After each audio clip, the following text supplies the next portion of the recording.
cannabinoids and gastrointestinal issues. Absolutely. We have a huge number of cannabinoid receptors in our guts. There's been a lot of research here. I'm going to start with inflammatory bowel disease because of the gut issues. That's the one that causes a lot of the long-term damage. I'm Lex Pelger. I do Canna Education for CV Sciences, the makers of Plus CBD. On the cannabinoids, ask me anything. Inflammatory bowel disease includes both Crohn's and ulcerative colitis, and this is a very simple chart from the Crohn's and Colitis Foundation. And normally these kind of foundations are very anti-cannabinoids. They tend to be very conservative, but there's been such efficacy shown here that they're behind it. And so you can see that improving your cannabinoid tone of your endocannabinoid system using things like THC or CBD or PEA help to lower the vomiting, help to lower the constipation, and help with the heartburn, the acid secretion, and the visceral pain.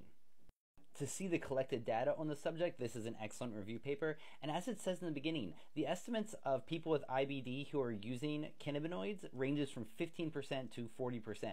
So it could be almost half of the patients are using this. That's a very powerful number. This is another review paper that I thought was very well done, and they talk about how from the very first surveys in small clinical trials, they were seeing help for diarrhea, abdominal pain, and loss of appetite.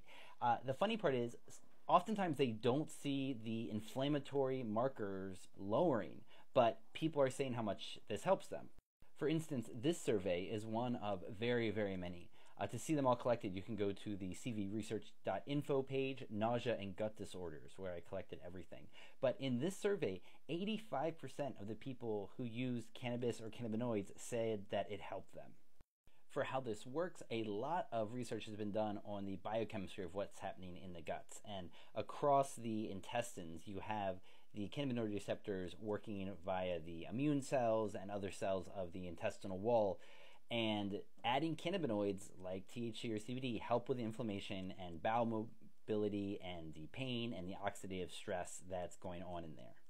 And here's a chart of all the changes that happen to your endocannabinoid machinery when you have this. So your endocannabinoid system is being dysregulated by this disease, and it seems like the cannabinoids can help increase and improve that endocannabinoid tone for symptom relief.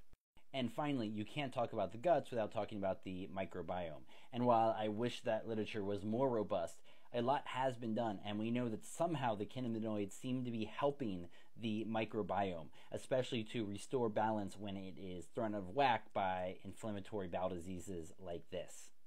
And to finish, let me say, while CBD and THC are the most researched molecules here, CBD acid also is one worth considering for any gut conditions, as well as PEA. There's a lot of options, and it's worth exploring all of them for these inflammatory bowel disorders.